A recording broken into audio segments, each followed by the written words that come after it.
if we don't protect Dharma, Dharma doesn't protect us.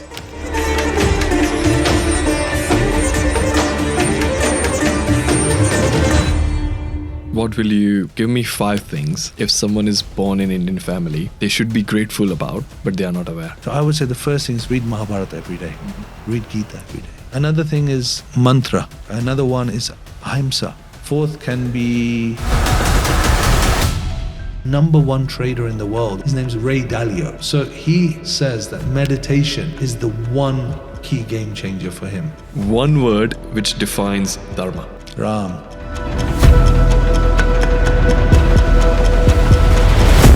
So God wants to establish Dharma on earth.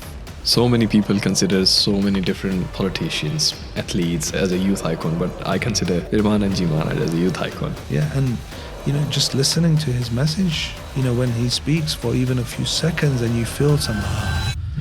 जब प्रभु किसी पर कृपा करते हैं, ये वैभव मिलना कृपा नहीं है, ये पुण्य है. Some of the great leaders such as former Prime Minister Rishi Sunak, he has been there with you. And what is that one message he has taken because of Go Dharmic? He gave us a Point of Light award on Diwali Day at 10 Downing Street. You can't imagine. And when I walked into 10 Downing Street that day, and you see...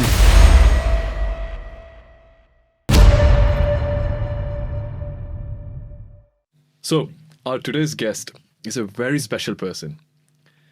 His life is a message. His actions are inspiration. He has served more than 27 million plus people in the times of crisis as well across the world. Sometimes I think that how is he doing all of these things? He has not just done that. He has planted more than 250,000 trees across the world, and that is a contribution towards the entire climate of the planet which we live on. Apart from these things, he has been one of the key speakers at World Economic Forum at Davos. His life is a complete balance of spirituality and what you can achieve through materialistic success.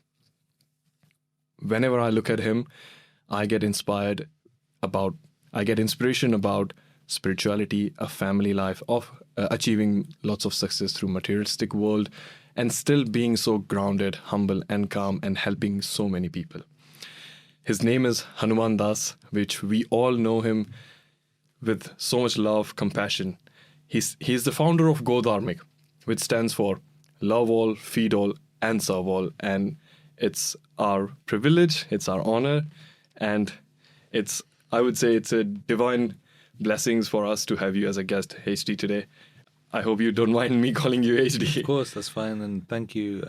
These are all lies, by the way, but we've done so. Look, all of that work is not just me. There's a whole army of people who are doing that work. So my contribution is a small fraction to that, but it's the job of bringing people together. That's what I feel is ultimately what I've been good at.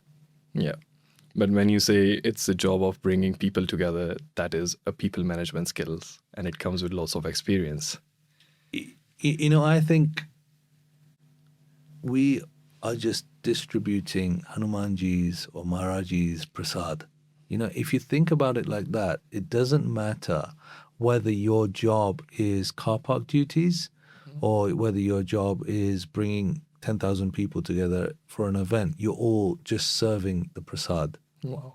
And if you look at that, I feel like if you look at, I don't know, I'm just going a bit too deep too quickly maybe, but a lot of the ancient texts. So if you look at Sundarkand, Hanumanji does so many things. Yeah. So Maharajji always said, serve like Hanuman. Yes. Okay, Neem Karoli Baba, who I call Maharajji. Yeah. He would say, serve like Hanumanji served. So if you look at his example, anytime he's about to do something big, he becomes very small. Wow. So before going into Lanka, what does he do? He becomes the size of a mosquito. Yeah. And if you look at that example, it shows us, doesn't it, that humility, try to be small. So there's a story in the Kena Upanishad, very ancient Vedic text, and it said that the gods became very egotistical about their victory. Yeah. So Agni and Yeah. Varuna and Yes. they became very Indradev. full of pride Yeah. of their thing. So Brahman or God, you decided, let's play a game with them. Yeah. So then, he created some kind of, almost a apparition or a ghost or some vision that was strange, and they didn't know what it was. So first Agni came Yeah. and then wanted to see what is this apparition. And then Brahman says, a voice says, can you, Agni says, the voice says, who are you? Yeah. And then Agni responds, I am Agni. I can burn anything on earth. I am the force of fire. I am the divine fire. And then Brahman says, can you burn this single thread, like this single shred of wheat? Yeah. And then Agni tries to burn it but can't. Wow. And then the same happens with the wind, and the same happens with Indra, and like so on and so forth. But the example is that when we think we are the doer, then that's when we fall. Wow. And to serve like Hanuman, we should try to kind of be as humble and open as possible and just see it as God's flow of grace that's coming through us, and we do that work. So for me, I try to think, okay, what's my big achievement? It's not any of the things that I can do, whether it's writing books or launching business or Go Dharmic's work in the world. My big achievement might be dropping my children to school. Or can I put the dustbins out on the correct day? In the UK, they only Yes. take you to dustbins on certain days. Twice a week. So twice a week. Yeah. Well, once is recycling and once is the waste bin. So if you miss one, it's 2 weeks before the bin goes. Yeah. So for me, I think the big achievement in life is taking the bins out. And it then stresses you out. it doesn't stress me out, but I feel good. In the morning I say, oh yes, bin man has taken the dustbins. I'm very happy. Let's go. Make that the reason to be pride. And then that's okay, maximum. Because anything else is going to feed the ego.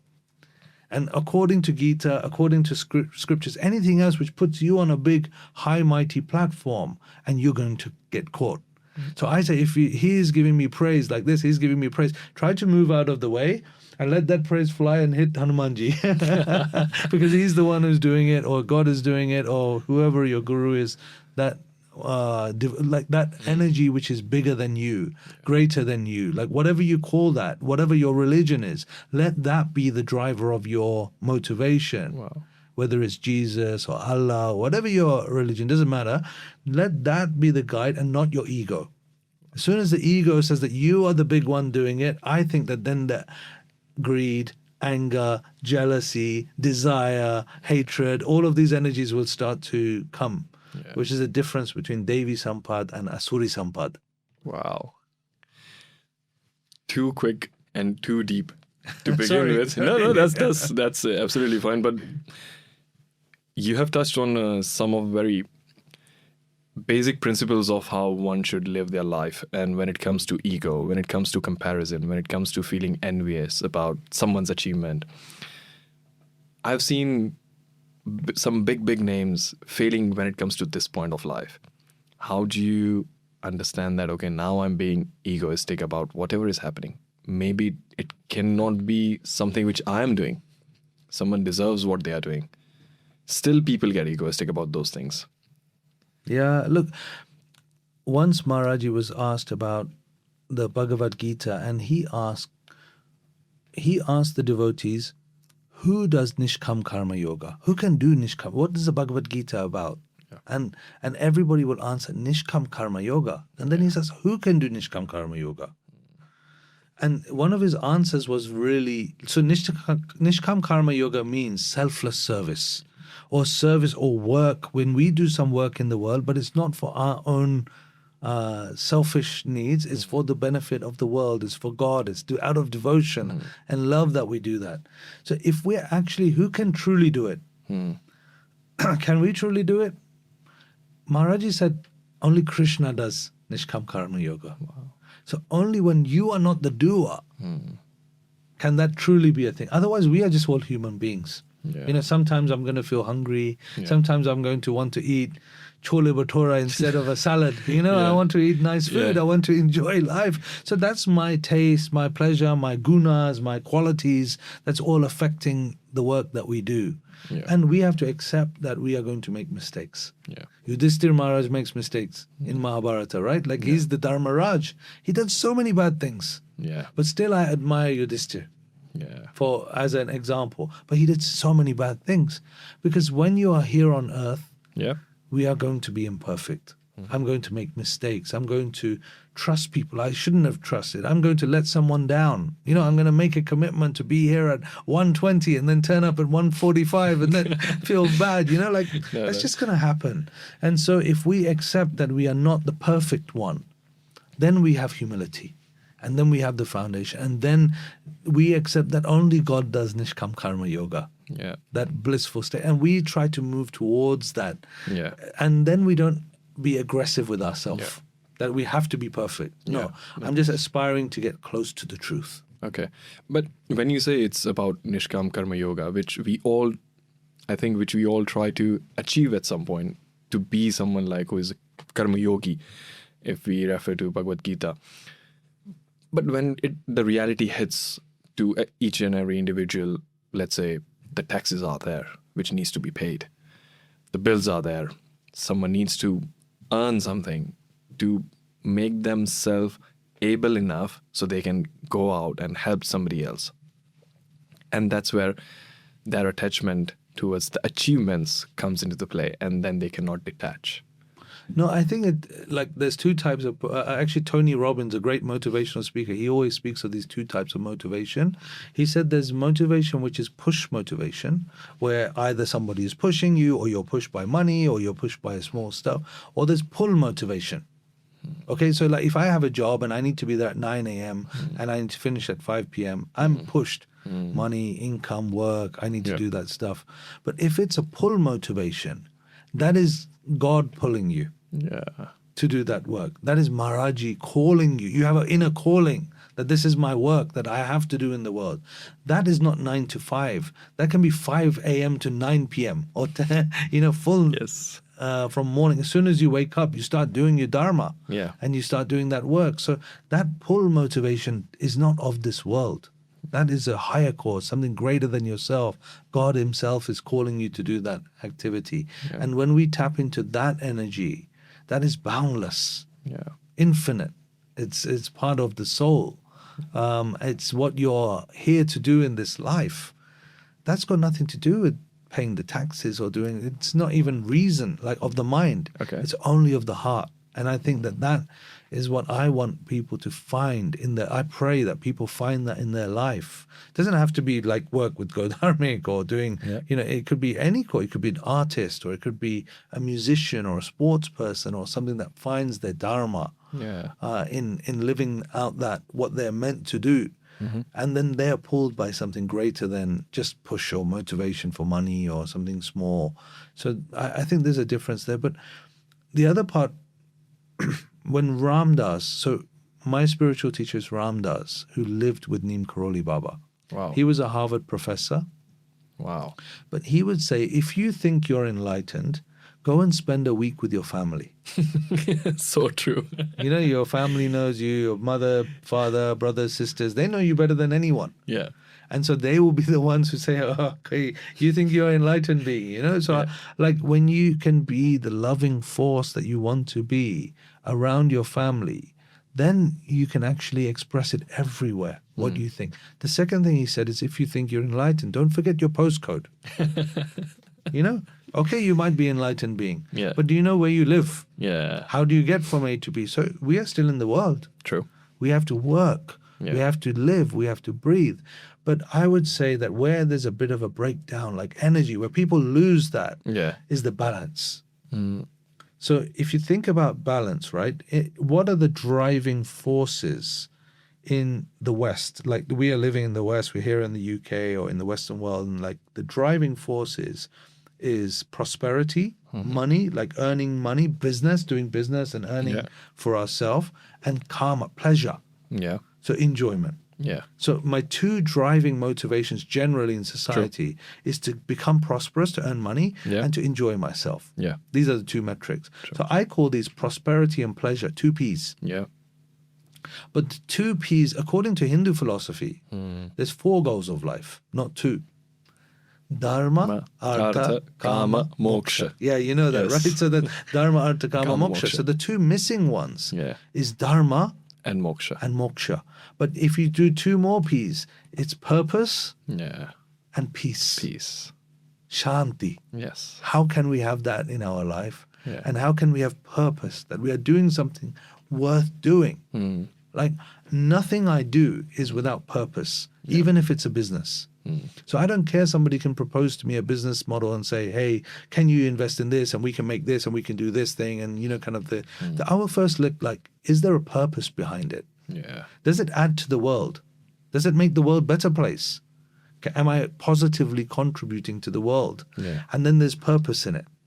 Does it give me satisfaction and peace and happiness from doing that thing? So apply 4 principles, 4 P's instead of just 2. Wow. 2 will give you breakdown somewhere. Yeah. Like you might enjoy Coca-Cola, but drink 25 Coca-Colas. You can't. It turns out into poison. But do 108 Hanuman Chalisas Wow. and see how you feel. Yeah. What is your favorite verse of Hanuman Chalisa? I can't answer that question. It's too profound. It's too powerful. Like every Maharaji said, every getting line of the goosebumps. Hanuman Chalisa is a Maha Mantra, right? Yeah. Like how do we even? I don't even know. I've written a book on Hanuman Chalisa, moving mountains, but still, I don't know nothing about the Hanuman Chalisa. It's just too cosmic and powerful. Probably Shri Guru Charana Sarojaraja Nijamana Mukar Sudhari Barano Raghubara Bimala Jasu Yodaya Gopalachari. If you look at Tulsidas's humility, he said, I just want to bow down to not the Guru's feet, Yeah. but just the dust Dust of it. which is on the nails of the feet, just Yeah. like that. Not even the feet. Yeah. The dust on the feet is enough sacred. So his humility, his love made that Hanuman Chalisa so powerful, because how old is Hindu philosophy, would you say? 7,000, 8,000 years? Can be even more, right? We Yeah. don't know. We don't know. The truth is that thousands of years old, we don't know how old it is. Yeah. But how old is Hanuman Chalisa? Oh, I actually don't know. It's about 600 years. 600 years. Okay. Okay? So it's during the Bhakti movement. Tulsidas wrote Yeah. that. So it's a baby. Yeah. Hanuman Chalisa is a very recent text. Yeah. Very recent. But, so I think, why millions of people recite Hanuman Chalisa, Yeah. but nobody knows Upanishads, nobody knows Gita, Vedas, which has been there for thousands of years. And the key thing about the Chalisa is it is cosmic love. Cosmic love. And you don't even need to understand the words. Wow. You just need to sing it or read it, and you will be moved. Yeah. You will be relieved of your fears. You will get strength. You will get energy. Yeah. So that's Tulsidas's cosmic love that we can all have. It's Yeah. here. Yep. Just need to read the Chalisa. Wow. Touched and moved. If we talk about the early age, you are one of those souls, I would say, who I've ever came across who is this much into spirituality and spiritually awakened. But how was your childhood? How did that journey begin? So I'm born in England. I'm born in Luton.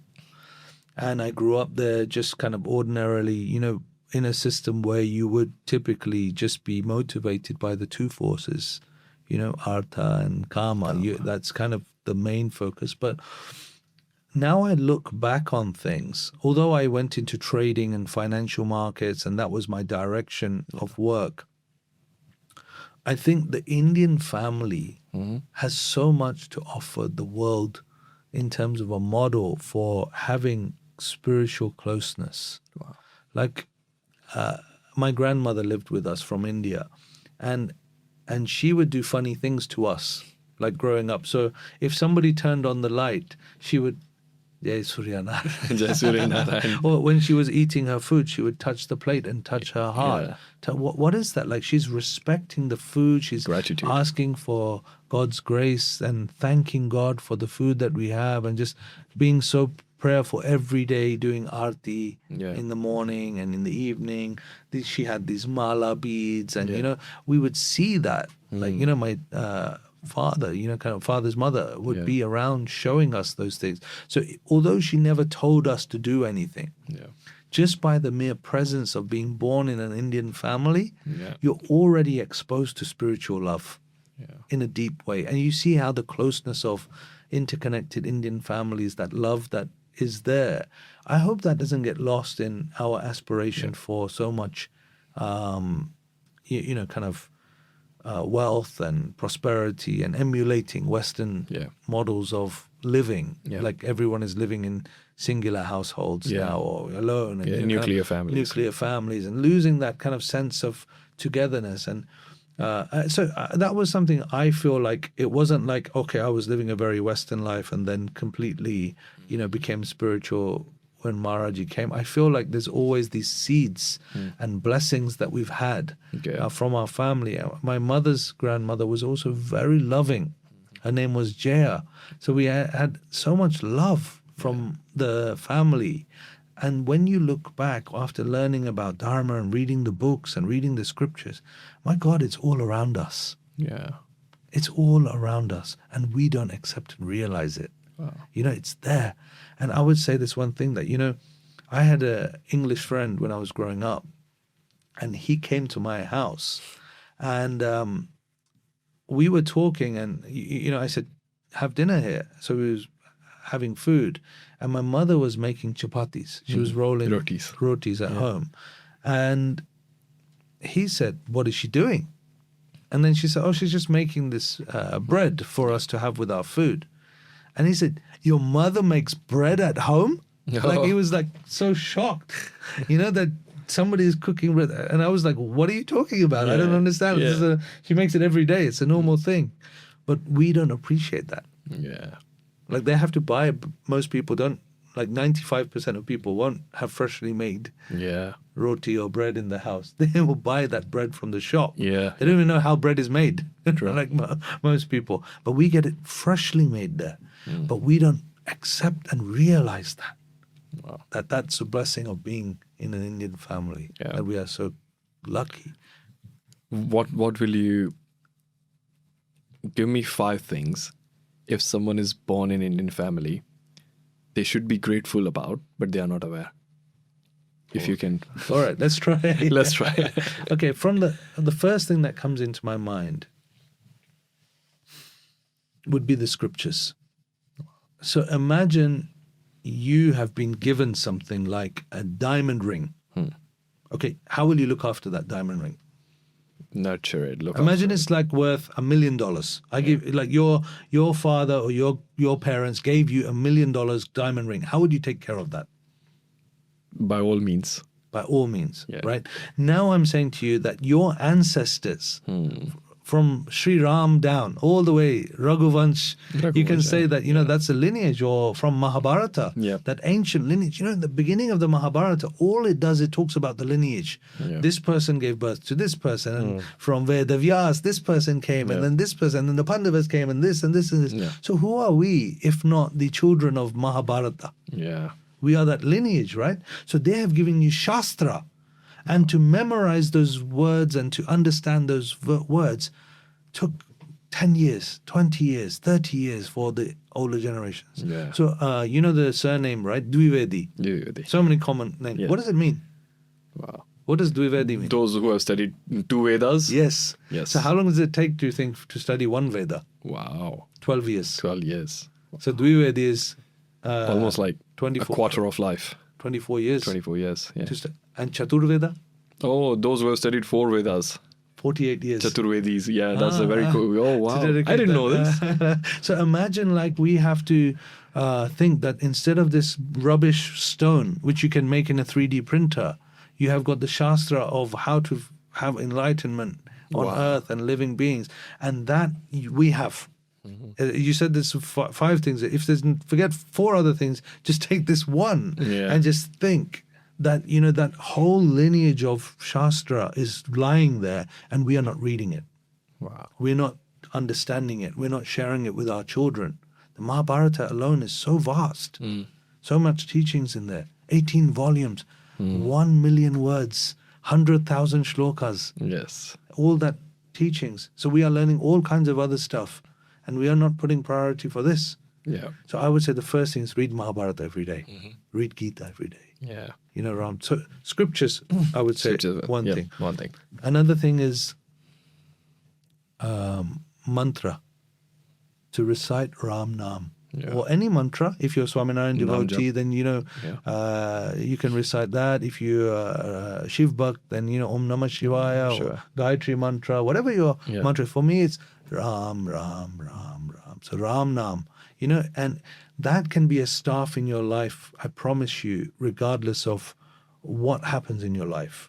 Wow. If you have your mala, you have the practice. If you don't have a mala, you've got this finger Fingertips, segments yeah. that God's given us, these Yeah. segments to count the now. Otherwise, I can't see any other purpose for those lines Yeah. apart from chanting. Wow. So you can recite Ram Nam and keep that as a staff for life. Like Gandhi said that Ram Nam was the staff of my life. And through in any difficulty or challenge or, you know, whatever your political persuasion, I don't care. But you know, he had a lot of challenges. And he said that Ram Nam was the staff that got him through everything. So having that mantra. So we got scriptures, we got mantra, we got, I think, another one is ahimsa, non-violence. You know, having the virtue of non-violence to reduce harm. I think India is pretty much the only country on earth Yeah. that has this high percentage of vegetarians, that have people have cared for animals. We have the rise of Buddhism and Dharma and like all of that Yeah. thing. So I think ahimsa can be the third one. Fourth can be meditation. Wow. You know, it's the founding ground of meditation practice that can again, you know, like in the Yoga Sutras, and I kind of bring yoga and meditation together here. Yeah. It says yogas chitta vritti nirodha. So the definition of a state of yoga is when these fluctuations of your mind become still and calm. I've experienced that. So you know, if you have a meditation practice, it's going to help you make better decisions in your career, in your life. Yeah. In fact, there's going to be a school course Okay. which does a case study across UK schools for in high school 15 to 16-year-olds on Go Dharmic and myself and like all of this. They're launching it. And Yeah. and I just did the interview yesterday, and they asked me, well, how does it help for financial markets? And I said, you know, the number one trader in the world, or one of the biggest traders in the world, his name's Ray Dalio. Ray Dalio.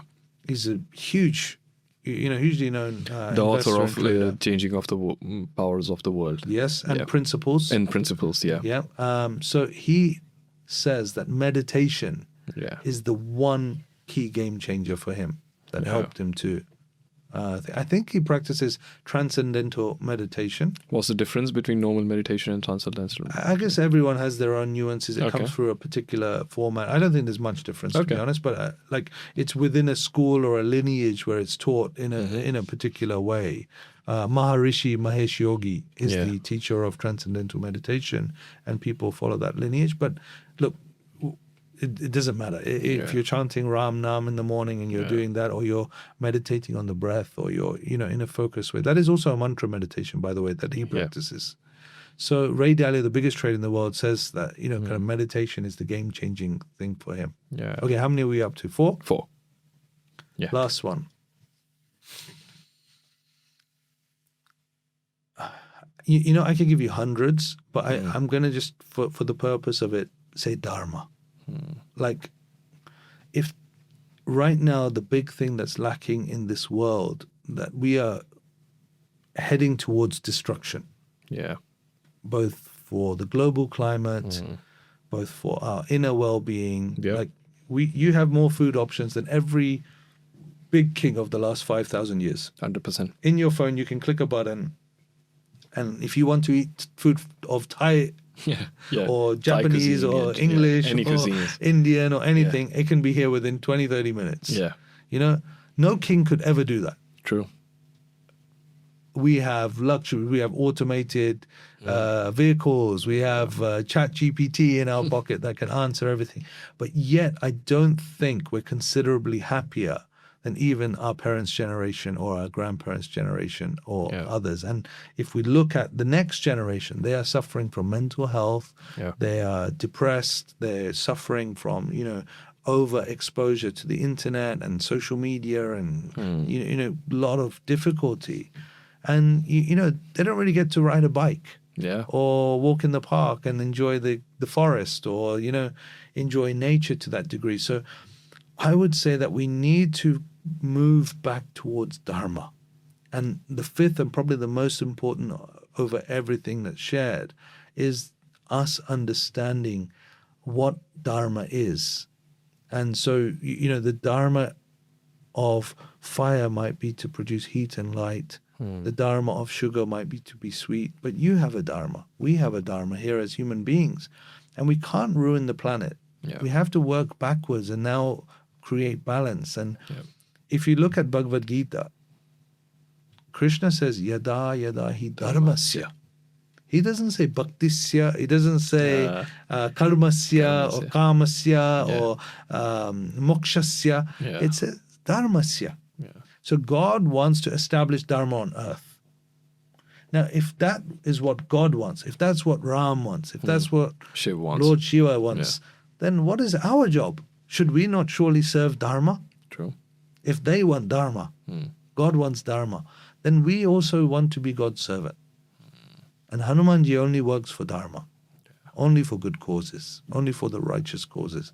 So when we move away from dharma to work on activities that are dharma, that can only lead to suffering. True.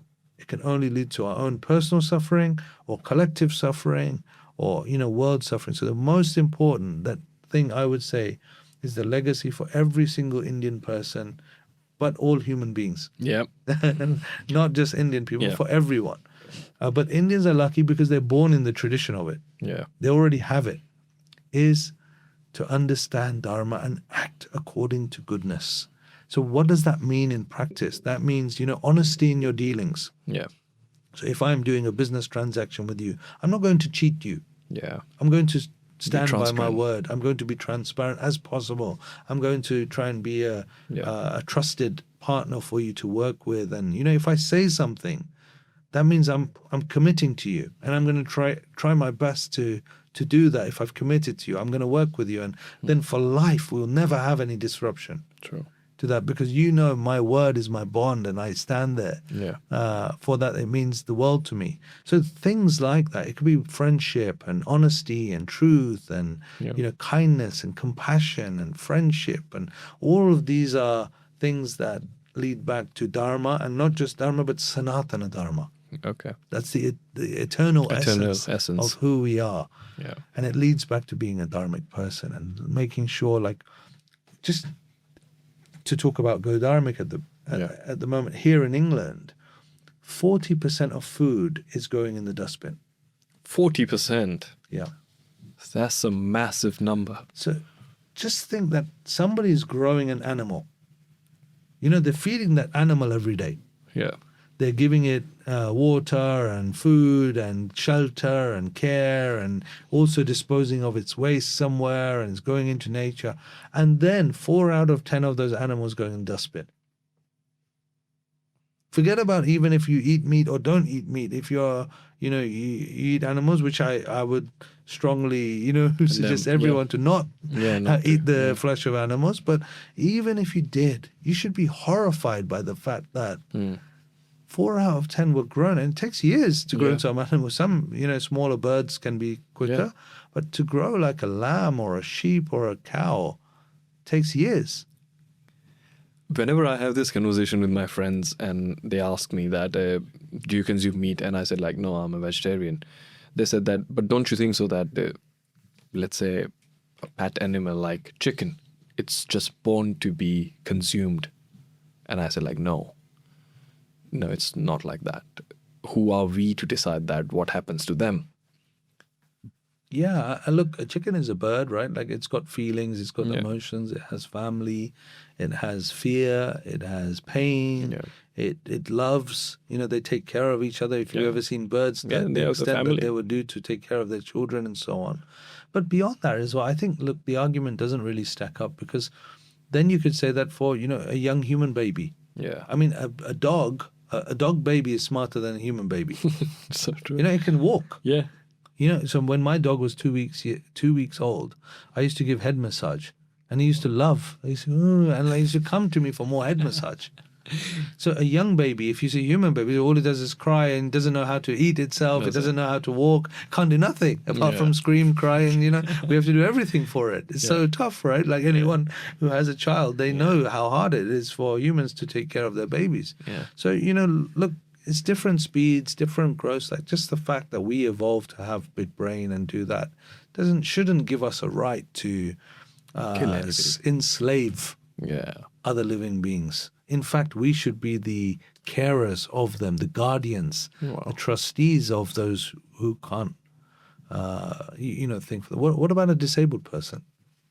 Should we eat them No. because their brain doesn't function in the same way as them? So I think the argument is not really real, And somebody I would suggest actually exploring is Peter Singer. Mm-hmm. He's considered the world's leading ethicist. Okay. And he's been a good friend, and actually he's come on my podcast, Moved by Love, a few times. And he was a Stanford professor, I believe, and he wrote a book called Animal Liberation. And he talks about animal ethics, animal rights, like the rights of other living beings. Yeah. And it says that they deserve rights because sometimes we give humans rights. And if humans have rights, like think about dolphins, for example. Yeah. They're so intelligent. Like maybe they're as intelligent as us, and we just don't realize because they don't speak the same language or we don't understand. And I think in future AI may help us to understand them better, their languages, their approach to things, because we are not that smart to be able to understand it. But we have to be careful not to make anybody less than us. Like because when the British came to India and they ruled India, they actually said that these Indians are less human beings. Is it? Wow. Like evolutionary. Okay. Less. So it means that we are not evolved as much as The rest a of the white world Western is. Okay. human. And therefore, it's okay that the British should rule them. It was actually called the white man's burden. That they have to have the burden of taking care of these guys because they don't know how to take care of themselves. Yeah. So, when we justify that someone is less than us, Yeah. then we legitimize violence against them. Yeah.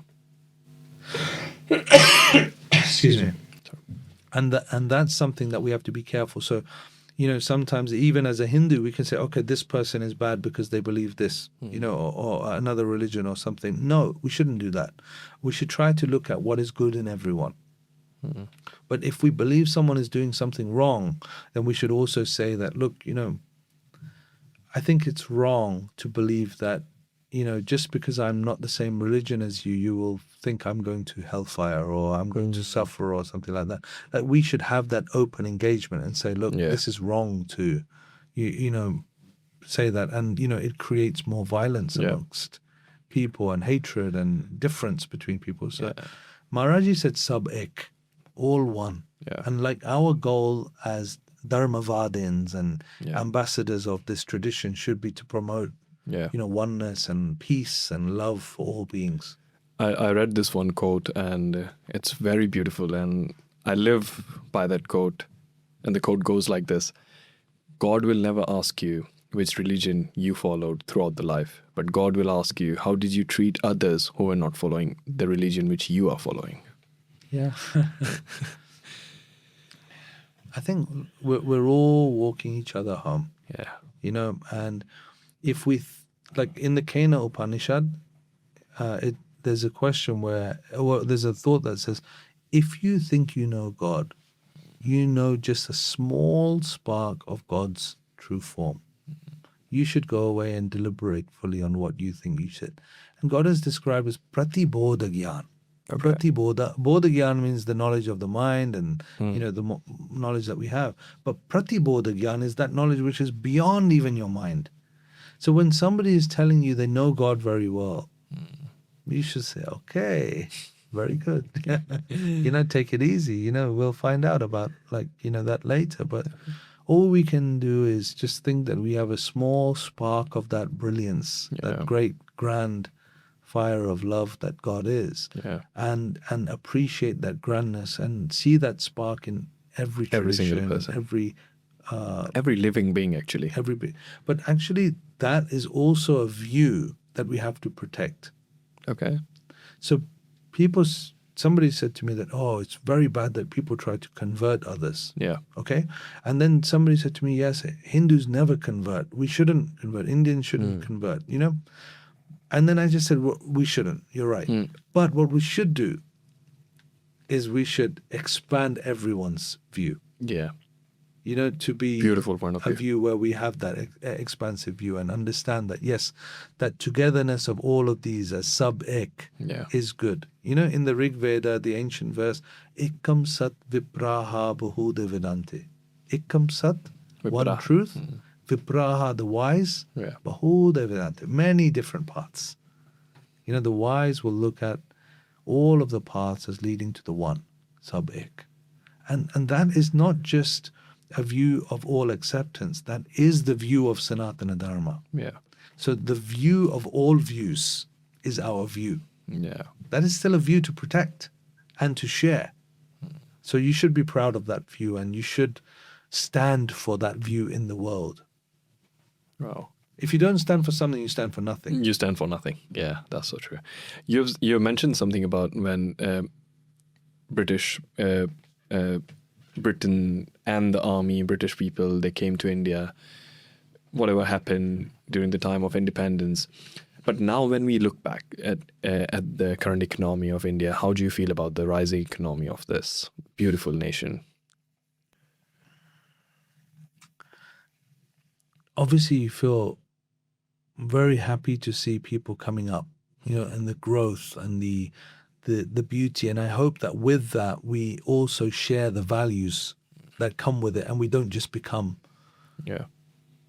something else. So, I want to, like my work and our work in the world for Go Dharmic and all that is to make sure that as economic, prosperity grows. So that's Artha. Yeah. We also have Dharma that grows with it. We also have moksha and peace that grows with it. We take those traditions and those things with it, and it doesn't just become pleasure and prosperity. Yeah. So the real thing is like it's exciting to see the economic prosperity growth, but we still need to take care of all of those other things. And the true power of India is not IT outsourcing. The true power of India is not even great medical doctors or service. The true power of India is not even Indian food. The true power of India is Dharma. That is our best export. That is our greatest value. That is the greatest gift to the world. And if we don't protect Dharma, Dharma doesn't protect us. Yeah. Dharma rakshita rakshitaha. Rakshita. That's the main thing. So, yes, there is growth, but what does growth mean? Like, what is growth if Delhi is uninhabitable because we can't breathe the air? Because of pollution. True, so true. What is the Ganga if it's full of feces and, it's not clean. Chemical pollution and so on, like that? So we need to get mad as well in love, mad in love, and change that. And then teach the world also to change that and share that and think about energy transition and protecting our sacred ecosystems and temples and places. I was in Badrinath recently, and I was up in the Himalayas, and I was with a Baba, and we asked. I said, Babaji, you must be so peaceful here, so lovely. And he said, "Kya peaceful hai? Ye dekho, helicopter is flying over his head now. Every 1 hour, he's go to Badrinath to meditate, be away from society, to be there. Now there's like loads of hotels being developed there, and we're turning Disneyland into Badrinath. Maybe McDonald's would open in Badrinath soon, and those sadhus who walked so far to get away from society to do spiritual Practices. in that space will now also be, covered by the thing. So I think we need to also be careful about what we wish for to protect our sacred spaces, to protect nature and the animals and the wild tigers and the Sundarbans and the delicate ecosystems. Some of these places are very delicate, Yeah. like Tibet or Dharmshala, like, Yeah. up in the hills, Harki Puri, Badrinath, yeah. Kedarnath. We see these floods now, right? The floods. And when the flood comes, it just destroys all of these towns and villages, and people get killed, and like the floods are getting worse and worse every year. And we may be the last generation that can actually do something about it. Yeah. Like, we're facing critical changes to the climate. But if we're so focused on just, my bank account and my, personal growth, then we can't do nothing for the wider thing as well. We have to work for that. Yeah. You've spoken at places like World Economic Forum, at Davos. You carry this essence of Dharma within you. Each and every single word you say, it upholds that values. What do you feel when you speak in front of the powerful people, the leaders of the world? How do they see these things? Well, wherever I've been blessed and given an opportunity to speak, I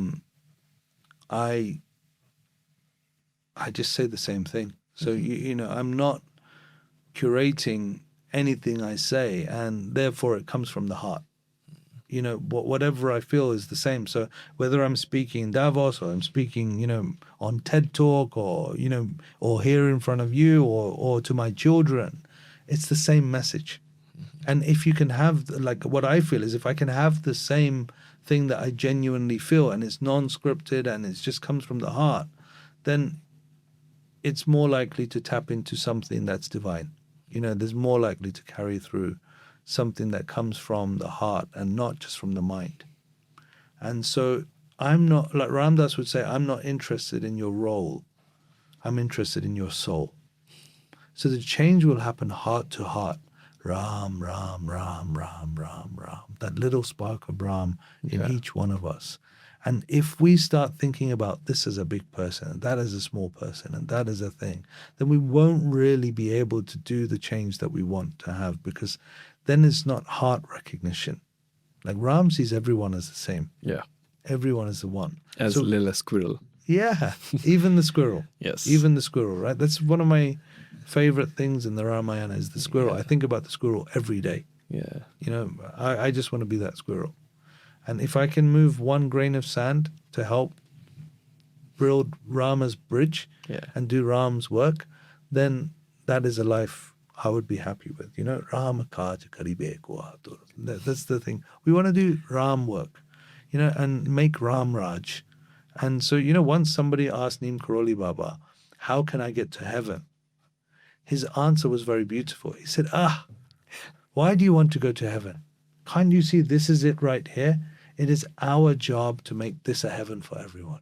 So true. Make this a heaven. So we just keep doing our Ram Kaj and serve him. And look, I think when we are taking this message of India around the world, I often see, like in Davos, when you go to the street, you might see 100 Indian businesses present. And that makes you very proud, right? Like, you say, wow, there's another Indian business here in Switzerland, in Davos, and they're engaging with all of the world, and they're doing all the thing. But I also want to see a Go Dharmic there in the climate camp. And I want to talk about non-violence and high values. And so we go there and do business, in this place. Or, I would tell you an example. We were at the COP event. COP is the biggest gathering for environment. Yeah. Climate change and environment. And so on. And there, everyone is eating beef. They're serving beef at COP. Now, COP should be entirely vegan. We shouldn't have any animal products there, because any climate scientist can tell you that the animal agriculture is one of the most harmful things for the environment. So true. So why the environmental conference is serving meat? And that to beef, which is arguably much worse than, say, fish or, something like that. Prawns or whatever. So why is that the case? And then that is where our voice must be heard. We need to say that. because nobody's going to change unless we say it. And if anyone's got that responsibility and that dharma to do it, it has to be us. So I often find that, the growth of India is wonderful in the world, but it shouldn't only be economic growth. We have to think about the growth of dharma in the world, the environment, and reducing poverty and violence. We should be the voice of peace in the world, the Shanti Sena. Yeah. Let India be the first one. If anybody's listening out there who's in government, can we launch a peace ministry of India? Okay, and send a peace minister as an ambassador to every country in the world to promote peace and love and compassion. Their only job is to help create more peace. If Dr. Jaishankar, you are watching this, please. Establish peace ministry, peace ambassadorship, peace army, Shanti Sena. Yeah. As many army officials that are ready for violence, armed warfare, we need that. We need to protect our borders. We need to stay strong. Can we also have the equivalent number of people that should be Shanti Sena? Okay, they have to now work for peace. Yeah. What can we do to promote peace? And in fact, that's something we're doing in Go Dharmic. So you won't know about this because it's just something we're trying to do. We do the food distributions. Yes. Love all, feed all, serve all. That is a message. We are launching something more along the lines of communities, that the same community, we have all these different chapters, right? Yeah. So we want them to come together as peace communities, dharma circles. So say, for example, here locally in Uxbridge or Slough, we create Go Dharmic Uxbridge. Wow. And that group should meet once a week and spend 1 hour together. And they start with a small meditation or something, to ground their heart, and then think, what can I do for society in that 1 hour?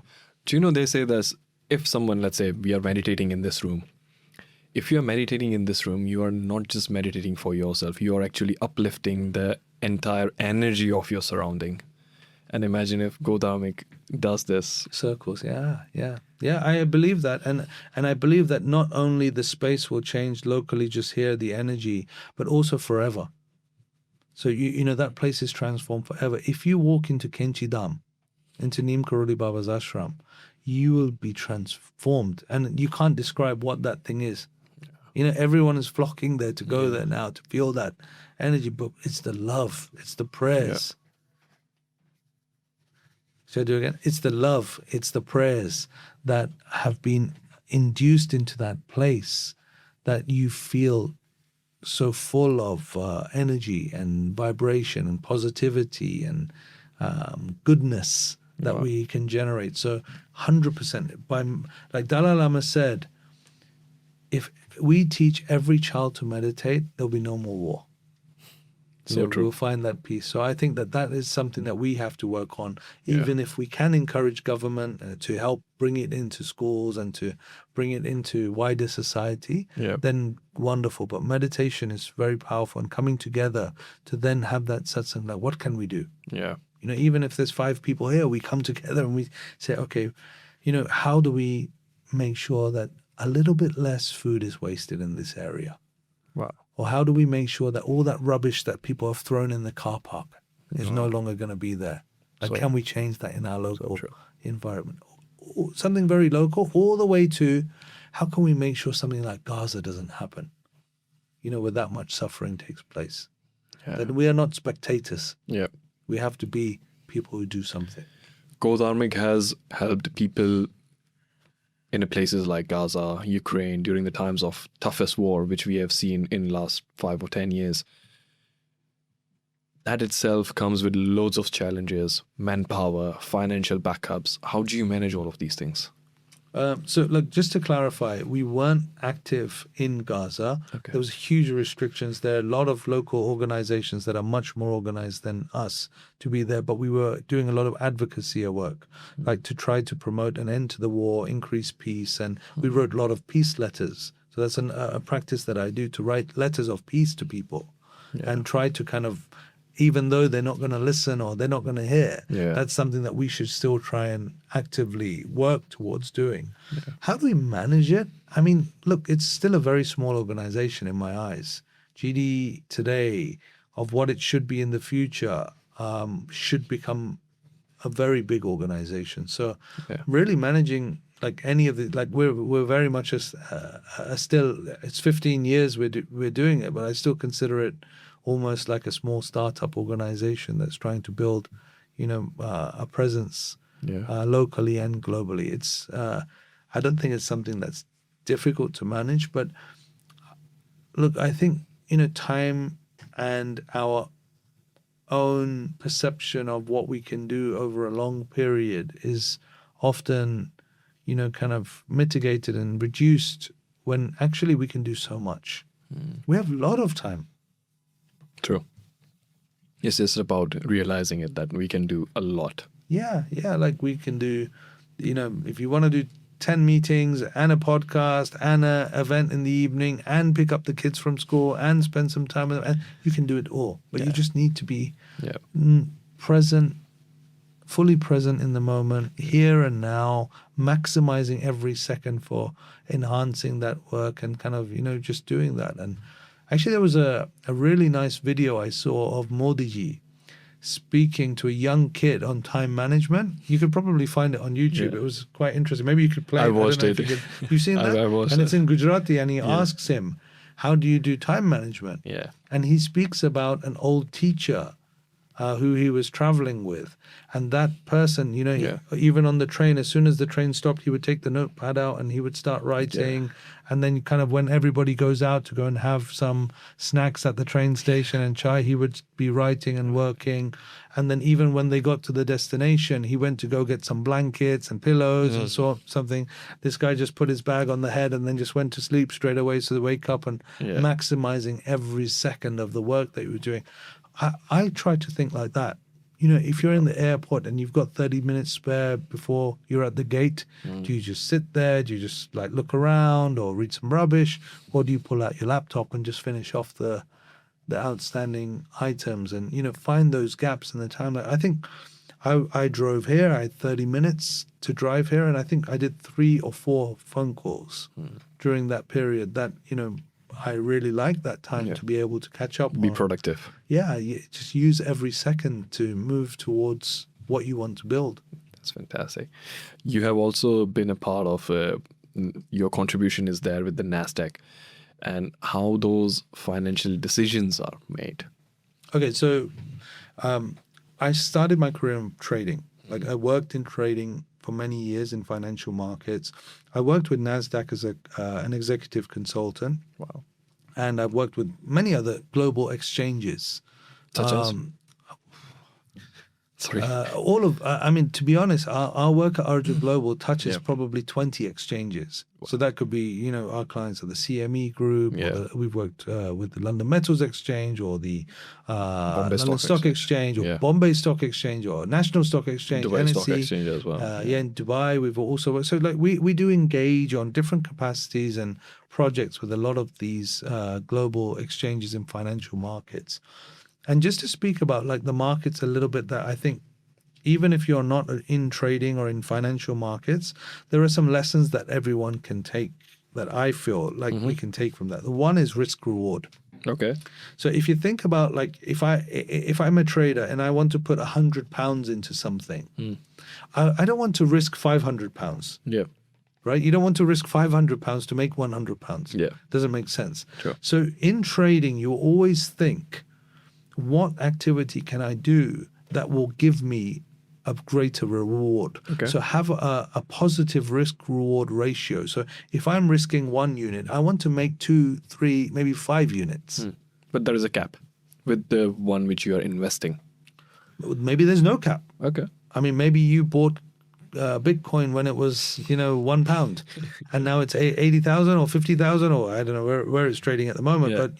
But like that person has got 50,000 to 1 risk-reward ratio. They were risking £1. Yeah. They bought it at that time and then it went now. Okay, that's a very unique circumstance. But you might say that if I'm going to invest money into something, I want to get a positive risk-reward outcome on that thing. Similarly, apply that to everything in your life. Yeah. So now often, like with my time, I don't often go for gatherings where it's just going to be attending something. Like I get invited to 3 to 5 things a day. But I have to be very selective that, look, okay, is there a speaking opportunity here? Am I able to promote Go Dharmic in some capacity, or do something where I can positively contribute towards making something better, or for one of our projects or for some of our work? I won't really accept invitations just to be present somewhere anymore. And like I want to be there for pleasure or to enjoy that company, Moment, but I choose that, like, I'm going to have to skip those things so that I can do these things more. So it's quite rare that I will, be able to go to stuff just for the pleasure of it. Now, obviously, that's not including, my family things that I will try and obviously attend, what I can. I've never missed my children's birthday. Yeah. I've never missed my wife's birthday. I've always been present there for all of those things. But for other things that say, hey, would you like to come to this concert or something, that I might, say, sorry, have fun. But so being selective on a risk reward basis, whereas like here, Archan said, okay, come and have this conversation and we can maybe reach 5,000 people or 10,000 or 100,000 people who might understand something about Dharma or love or compassion or get something positive. Okay, I'm coming. Let's do it. I feel I can increase the positive contribution through the risk reward thing. So that comes from trading. Yeah. That mindset comes from financial markets. Wow. The same happens with charity. If we want to do something charitable, we don't want to just do it and then that money gets wasted or lost. Like, people don't really trust charity, do they? Anywhere in the world. They don't. Yeah. They think charity is a cheat. Yeah.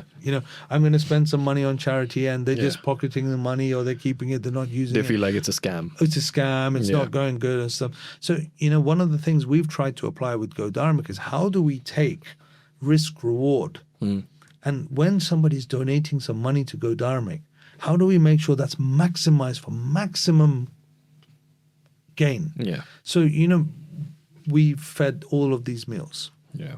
right? But we don't raise that much money. So in the UK, the average cost of a meal, there was £3.50 to £4. That's during COVID. Now there's been inflation and so on. But let's just, for argument's sake, say it's £4. Okay. Okay. Per meal. Now calculate, if we've done 25 to 30 million meals times by 4, that's 100 million. 100 million easily. Yeah. Okay. Now we haven't raised £100 million. Nowhere near it. I would love if we can raise $1 billion to do our work. But it's the risk-reward thought process that enables us to now say, okay, let's collect food waste. Let's work with donation partners that can give in-kind food produce to cook. Let's try to be innovative and smart about how we think. Let's not rent heavy big buildings. You've been to our offices and spaces, like it's about the small rooms, where we operate from. We don't own big property or land or anything. Yeah. Let's use volunteers to help coordinate whatever we can. Yeah. And then raising just 1 million or 500,000 or 2 million or something, we can do 100 million of impact, in that way. And that's how we have to transform charitable work to make it productive and constructive. And, even if someone is donating £1, instead of, just, 1/3 of a meal or 25% of a meal, make it be one meal. Yeah. If you can, reduce the cost to. Yeah. It's as little as, but you're making the most out of it. Exactly. Like whatever it's somebody's putting in, make sure we can maximize it, even our own money. Yeah. So that risk reward and that efficiency comes from financial markets, because in that it's quite cutthroat. Yeah. If you're not performing, the margins are very thin. You lose. There's no job. You're out. Yeah. You have to survive. Yeah. It's a bit like sports, actually. If you think about cricket, a top batsman, if he just constantly doesn't perform for a while, he's out of the team. Yeah. No matter how nice he is. True. So similarly here in markets, it will be a similar approach. Yep. We're going to have a small, quick rapid fire round. Okay. Ready? One word which defines Dharma. Ram. Through your life, what impact you would like to create in the world? Ram Dass said, I want my life to be love and compassion. Where it's not, that's where my work lies. Wow. Beautiful. One book that has changed your life. Bhagavad Gita. One shlok which is your most favorite from Bhagavad Gita. Iti te jnanamakkyatam guyat guyataram maya vimrishyetadaseseno yata ichasi tata kuru. Wow. Arjuna, now I have taught you this Bhagavad Gita. All of this mysterious wisdom, divine wisdom, I've taught you this. I want you to consider it carefully yourself. Think about it. Deliberate upon these words and these teachings. And then yata ichasi tata kuru. Act as you see fit. You do what you want. You have free will. Yeah. Not you are going to go to hell if you don't do this, or you must do this, or you just, Krishna gives you that freedom. Abhi karo. Do the work that you feel right after studying these words. Wow. Beautiful. I know you love sports. One favorite sport? Cricket, of course. Of course. And one favorite athlete when it comes to cricket. Favorite cricketer is Shane Warne. Oh, yes. The legend of spin. Yeah. You know, look, I was a spin bowler as well. I still play spin. I love cricket. You know, it's great. What I loved about Shane Warne is even when you think of him, it's with a big smile. Yes. It's with a playfulness. It's, you know, kind of hugging friends and teammates and friendship and love, camaraderie and togetherness. And, you know, we feel good when we say his name. Yeah. Even if he was not a good cricketer. So even if you are not skilled in sport or good in business or anything, everyone can do that. Yeah. Right? Like, you know, carry that energy forward. So, Yes. One thing which is spread widely across the world and which is completely a misconception when it comes to charity.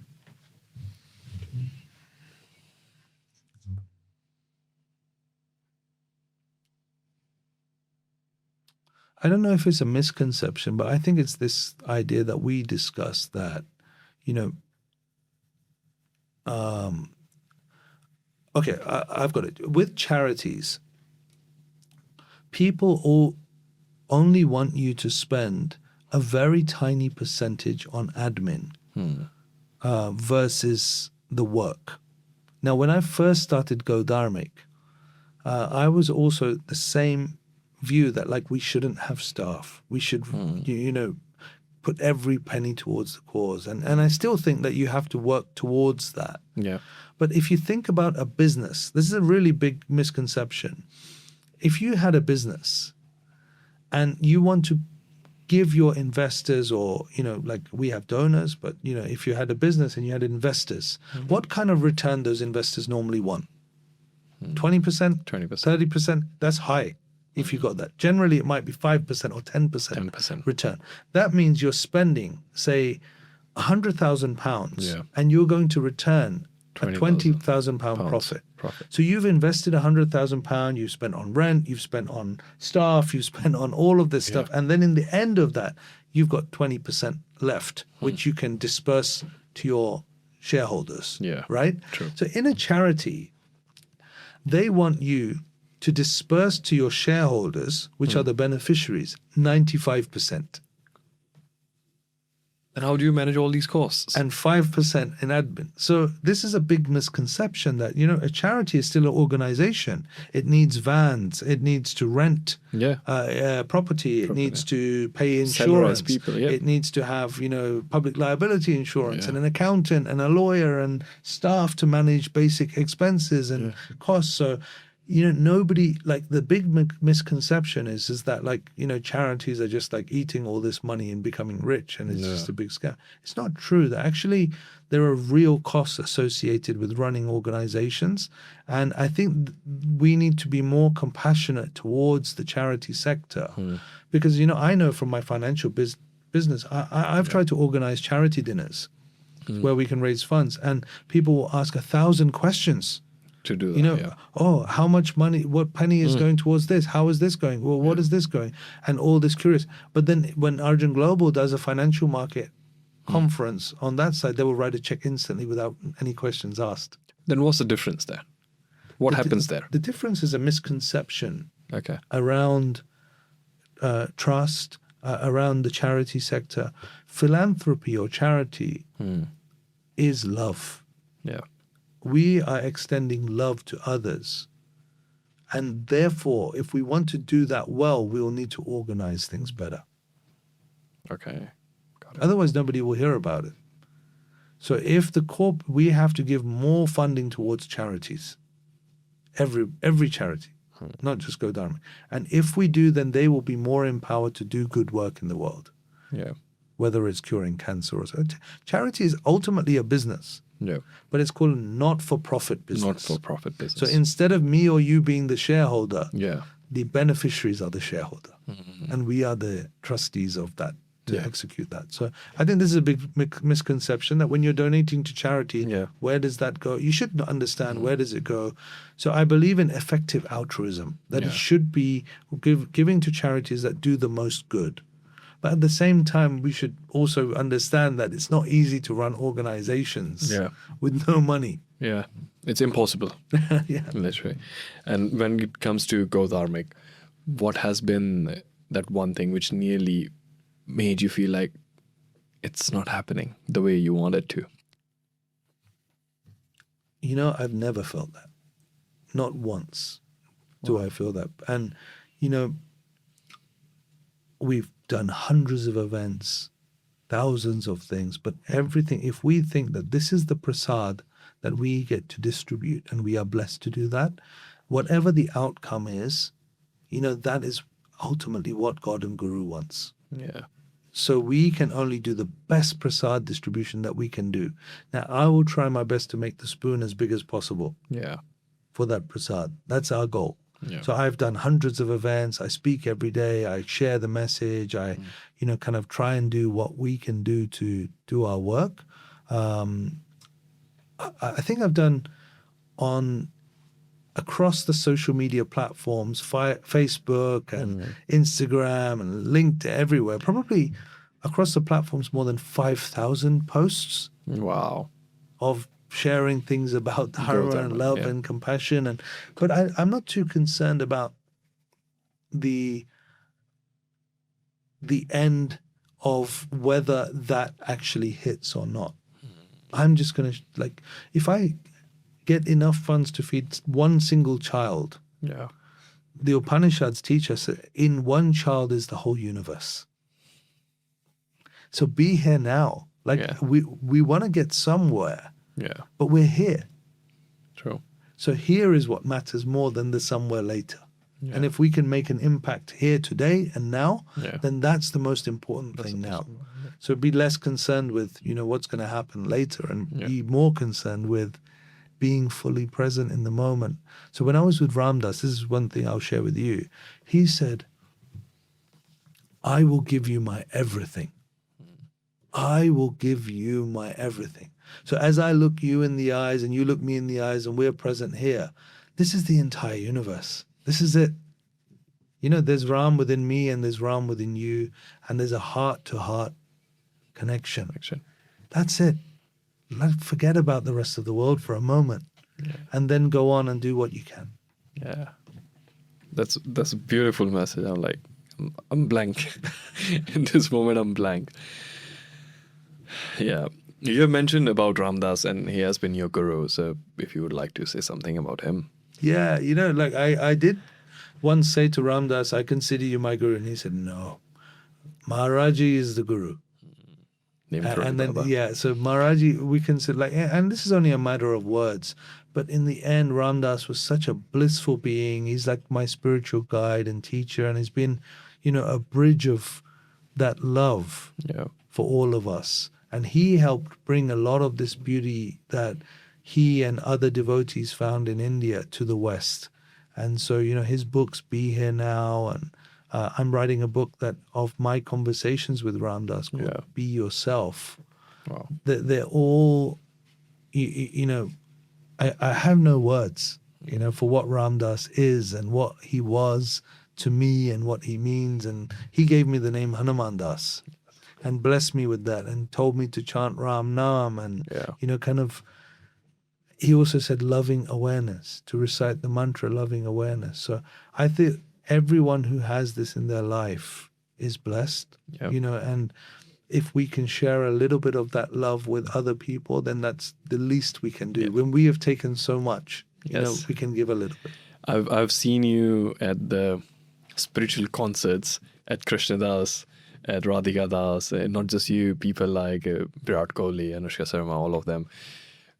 That energy, if you can explain that energy. Well, look, it doesn't matter who the person is. It's soul, soul, soul, soul, soul. And for people like Krishna Das as well, it doesn't matter if it's the dustbin cleaner or the sports person or whatever. We're all just beings trying to find a bit of love in our Connecting with hearts it. and connect to that God that's greater than all things. Yeah. And so, regardless of who the person is or where the person comes from and what they've done in their life, which is, can be remarkable. Yeah. I think, the energy of love transcends all of our material goals or, this realm of activity. Ram Dass would say it's like different levels of consciousness, and we just change the channel to go to a higher channel and a higher channel. And Kirtan and chanting and Krishna Das in particular, very beautiful. He can just, take you up. Take you up into that space. I think he's got a spark of Narada. Narada Muni's aunts. He's got something special about him. And for me as well, like when Katie chants, I just get transported. Yeah. I love him very much. He brings you to the different world. He does. And has his dharma is to sing to Maharaji. Ours is feeding Maharaji's prasad and sharing it, and different people do that in different ways, and we all come together so much. And even at that age, the work that he does to go around and sing and share the love with so many people, it's extraordinary. That at his age is doing that so relentlessly at so many events, but yet he looks completely relaxed. He's just doing it every with time. ease. And he hardly has many people even around him to help him, and he does his own laundry when he comes here. I try to carry his bags if I can and help him and do little bits. So he's just doing everything himself. There's no big entourage or no throne or no kind of big show about it. It's just love and compassion. Where do you see Go Dharmic in the next 10 years? Or let's say by the end of 2030. I'd like to see, the way I see it is the Dharma Chakra, which is on the center of India's flag. If we think about that Dharma Chakra, we need to move it. And everything we're doing right now is to move that circle towards more Dharma. So, currently there's about 60 chapters of Go Dharmic around the world. Wow. Different communities. They come together to explore Dharma, to feed people, to love people, to serve people, to raise for good causes around the world, and to come together in that way. Maybe we can have more of those and expand that, and maybe we can encourage our next generation of people and other people to increase Dharma in the world and move that Dharma Chakra. So at the point right now, we are trying to push hard to move the Dharma Chakra. Maybe by 2030, the Dharma Chakra, because once the wheel spins, it spins by itself once it has the momentum. So, maybe next generation, they don't have to push so much. Dharma Chakra will run, and let's make it as big as Red Cross at least. Wow, true. Through some of the great leaders, such as like former Prime Minister Rishi Sunak, he has been there with you. And what is that one message he has taken because of Go Dharmic? Rishi was wonderful. I think I really appreciated, the fact that he gave Dharma a platform when he was Prime Minister of the UK, and being the first Hindu and first British, Asian and Indian Prime Minister. It was a moment of great pride for Indians, but also not just pride can be a silly thing. Yeah. as well. Like it can be an ego-inducing thing. Yeah. He actually did speak about Dharma, quite early in his speeches, and I recognized that. And he wanted, and he's very, deeply interested in Yeah. it and understanding it. So I really appreciate everything he did for us. And he gave us a Point of Light award on Diwali Day at 10 Downing Street. Yeah. Like, you can't imagine. And when I walked into 10 Downing Street that day, and you see Sita, Ram, Lakshman, and Hanuman Murtis displayed beautifully in the whole place, in this place, I thought, Feels so wow, divine. we are, creating Ram Raj in UK here. Yeah. It was wonderful and beautiful. And he gave us that award, Light Award, on Diwali. Point of Light. So, I have no words other than gratitude for that platform. And he came and volunteered with us and made food parcels. And, it was wonderful to have that support. And, and he really was interested. And he took the Hanuman Chalisa book, which we gave him. And he said, this Hanuman Chalisa book stays in my bedroom. And we always keep it here. And so that was really touching and sweet. And he spent good time with us to volunteer and serve and love. And I think that's a great example of what leaders can do with their position. In the Gita, it says that society will follow the leaders.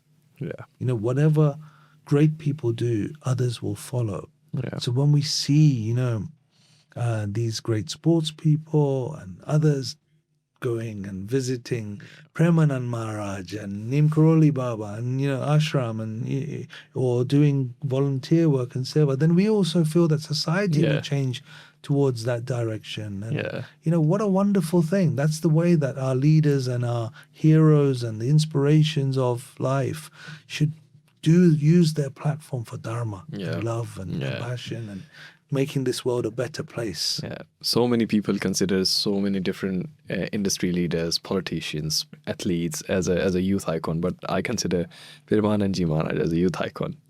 Yeah. And, just listening to his message, when he speaks for even a few seconds and you feel some, man shanti, and you feel some bliss and you feel some positivity towards that. But we all have that within us.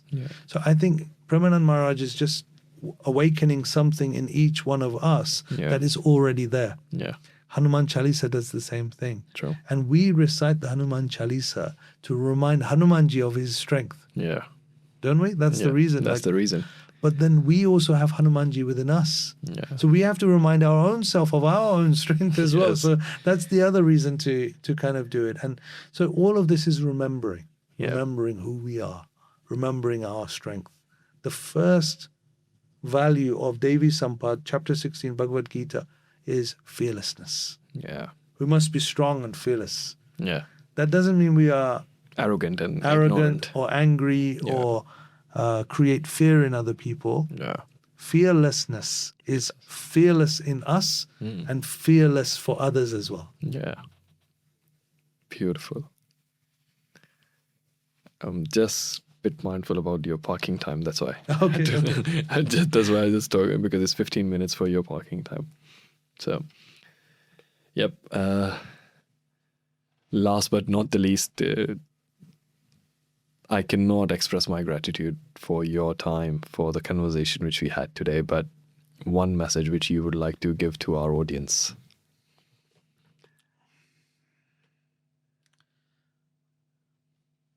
I guess, the only message I can share is that, to make Dharma the heart of everything you do. If it's artha and your prosperity and you're working towards that, then try to think about how that can be a dharmic activity. So my message is Go Dharmic. Get in touch with Go Dharmic. Volunteer with us and join our community and find a way to serve with us. And, it's an amazing opportunity in this lifetime we have to do something really special. Let us come together for the benefit of ourselves, but also the whole world, to do something great. And if we are not interested in doing something good, at least don't harm other people who are trying to do something good. If somebody's trying to do something good, don't say any negative words about them, or, have the Gita talks about freedom from fault finding. Let people do something good, but don't find the negative qualities in each one of those people who are doing something. Otherwise, you never progress. It's just a waste of your energy. Yeah. So, people who write lots of long negative comments on social media and bicker online and fight stuff, leave that thing and do something good. Create something positive and impactful in the world and do it all as an offering to God. Yeah. Thank you so much for this very beautiful conversation, for taking us through. For me, it was an experience. It was a divine experience to talking to you. Thank you so much. Thank you for having me. Thank you. Ram Ram. Ram Ram. Do one thing now. Make sure you share this podcast with at least one person. Make sure you make them aware about what Go Dharmic stands for. And I would like to thank our sponsors.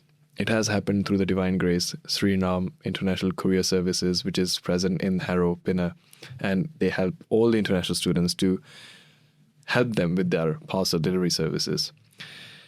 What we have made as a mistake of this podcast, please let me know that as well, so we cannot repeat that next time. We can improve ourselves, and let me know who you would like to see as our next guest. Thank you so much. Ram Ram.